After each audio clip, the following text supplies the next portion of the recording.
This is the Lone Crater YouTube. We hope this video helps. You start by powering down the mouse and removing any power source immediately.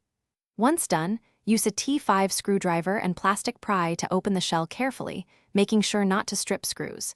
You want a clear view of the sensor PCB under a magnifier because small clips or foam can hide issues. Make sure to document cable routing and screw positions. This saves time when reassembling. If you see corrosion or debris, don't touch yet. Prepare cleaning supplies and proceed deliberately. You now inspect the sensor lens, IR emitter and detector, and the flex cable connections. Look for bent pins, lifted pads, or debris. If dust or hair is present, blow compressed air first, then gently swab the lens and surrounding PCB with 90% plus isopropyl. Make sure the flex cable is fully seated in its connector. Press the latch down firmly.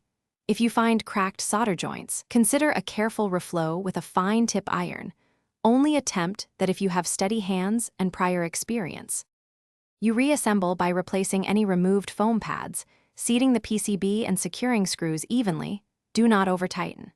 Once closed, plug in and test the mouse on multiple surfaces and different USB ports. Make sure software settings aren't masking issues.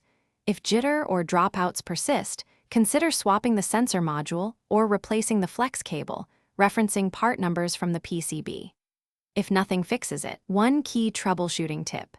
Test the sensor board isolated.